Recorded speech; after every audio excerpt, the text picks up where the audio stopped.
ಶ್ರೀಗುರುಭ್ಯೋ ನಮಃ. ಹರಿ ಓಂ. ಕಲಿತಾಲಿಕರಾಬ್ಜಮಪ್ರಗಲ್ಭಾ ಸ್ವಗ್ರಹೋದ್ಯಾನತಲಾಟನೇತು ಸುಬೃಃ ಅಭವದ್ಬದರೀಪದಾದಿಪುಣ್ಯಸ್ಥಲಯಾತ್ರಾಧರಣಿ ಹರಿಂ ವಹಂತಿ ಅಥ ಪುಂಸವನಾದ್ಯಮಗ್ರಜಾತಿಪ್ರವರೋ ಅಸೋ ಪ್ರಮದಾಮಣೇರಶೇಮಂ ವಿಧವದ್ವಿಧೇ ಸುಖಮತಾದ್ರುಮಂ ಹಿ ತೋತ್ಸಾಹಮನೋರಥಾನುರೂಪಂ ಪ್ರಸವಾಭಿಮುಖಿಂ ಪರಿಶ್ರಮಾಢ್ಯಾಮವಲೋಕ್ಯಾತ್ಮವಧೂಮಪೂರ್ವಕಾಂತಿಂ ಅವಿತಾ ಜಗತಾಮಸೌ ಮಮದ್ರಾಗ್ಭವಿತಾ ಸೂನಿರತಿದ್ವಿಜೋಭ್ಯನಂದತ್ ಶುಭದಗ್ರಹರಾಶಿಯೋಗರಂಭೆ ದಿವಸೇಥ ದ್ವಿಜವಲ್ಲಭಾಸಾ ಸುಷುವೆ ತನಯಂ ಸುಧಾಮಯೂಖಂ ದಿಗಿವಾಮರ್ತ್ಯಪಥೆ ಸತಾಂ ಹಿತಾಯ ಶಿಶುರೇಶ ಮುಖಾನಿಮಾಯಿ ವಿದ್ವಜ್ಜನದುಷ್ಕೀರ್ತಿಮನೀಮಸಾನ್ಯಲಂ ನಃ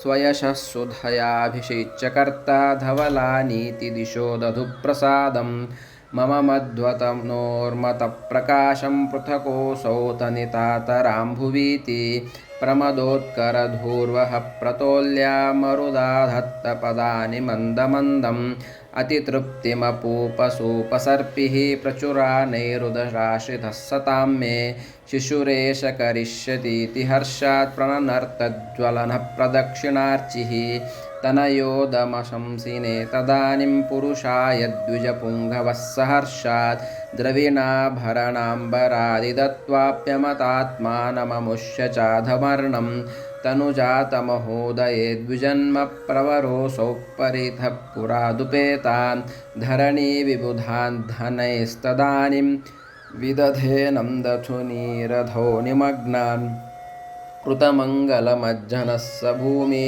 ಸುರರಾಢ್ಧೌ ತವರಾ ಔಂಬರೇ ದಧಾನಃ ಸಮಲೋಕಯದಾತ್ಮಜಾತಮಗ್ರೆ ವರಪರ್ಯಂಕಷಯಂ ಮನೋಜರೂಪಂ ಬಹುವೈಷ್ಣವಲೋಕರಕ್ಷಣಾಖ್ಯಕ್ರತುದೀಕ್ಷವಿಧಿಯೋಗ್ಯತಾಂ ಸ್ವಕೀಯಾಂ ವಿವರೀತುಮಿವ ಸ್ವಪಾಣಿಪೌಕೆ ರುಹಯುಗ್ಮೆ ಕೃತಚಾರುಮುಷ್ಟಿಬಂಧಂ. ಶ್ರೀಕೃಷ್ಣಾರ್ಪಣಮಸ್ತು. ಹರೇ ಶ್ರೀನಿವಾಸ.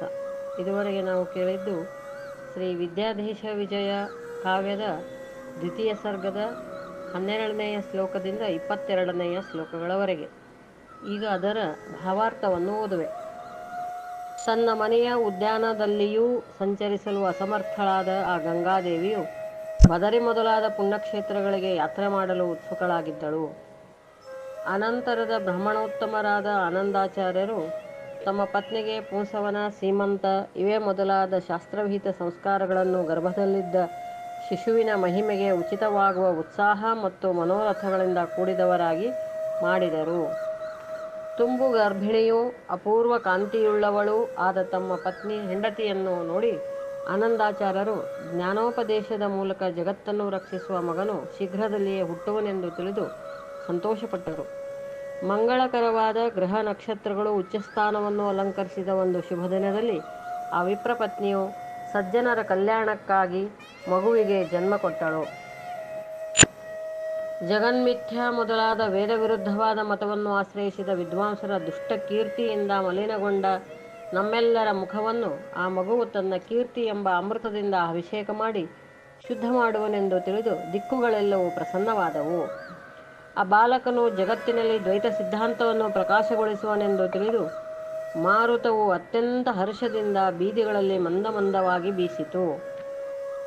ಸಜ್ಜನರ ಉದರವನ್ನು ಆಶ್ರಯಿಸಿದ ನನಗೆ ಭಕ್ಷ್ಯ ಭೋಜ್ಯಗಳಿಂದ ಕೂಡಿದ ಪವಿತ್ರವಾದ ಅನ್ನದಿಂದ ಈ ಶಿಶುವು ಅತ್ಯಂತ ತೃಪ್ತಿಯನ್ನು ಉಂಟು ಮಾಡುತ್ತದೆಂದು ತಿಳಿದು ಹರ್ಷದಿಂದ ಪ್ರದಕ್ಷಿಣಾಕಾರ ಜ್ವಾಲೆಗಳುಳ್ಳ ಅಗ್ನಿಯು ನರ್ತಿಸಿತ್ತು.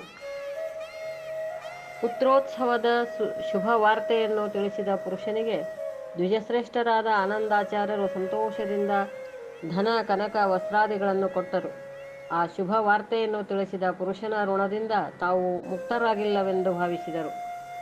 ಪುತ್ರೋತ್ಸವದ ಶುಭ ಸಂದರ್ಭದಲ್ಲಿ ಹತ್ತಿರದ ಊರುಗಳಿಂದ ಆಗಮಿಸಿದ ಬ್ರಾಹ್ಮಣರಿಗೆ ಆನಂದಾಚಾರ್ಯರು ದಾನಗಳನ್ನು ನೀಡಿ ಬಹಳ ಸಂತೋಷಪಡಿಸಿದರು. ಪುತ್ರೋತ್ಸವದ ಸಂದರ್ಭದಲ್ಲಿ ದಾನಾದಿಗಳು ಅತ್ಯಂತ ಶ್ರೇಷ್ಠವಾದದ್ದು ಎಂಬುದನ್ನು ಸೂಚಿಸಿದ್ದಾರೆ.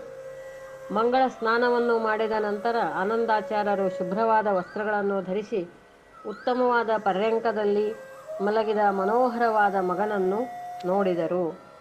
ಅನೇಕ ವೈಷ್ಣವರ ರಕ್ಷಣೆ ಎಂಬ ಯಜ್ಞದಲ್ಲಿ ತಮ್ಮ ದೀಕ್ಷಾವಿಧಿಯ ಯೋಗ್ಯತೆಯನ್ನು ಪ್ರಕಟಿಸುವನೋ ಎನ್ನುವಂತೆ ಆ ಶಿಶುವು ತನ್ನ ಎರಡೂ ಕೈಗಳ ಮುಷ್ಟಿ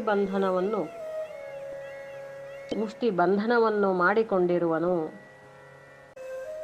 ಮುಂದಿನದನ್ನು ನಾಳಿನ ಸಂಚಿಕೆಯಲ್ಲಿ ನೋಡೋಣ. ಕೃಷ್ಣಾರ್ಪಣಮಸ್ತು.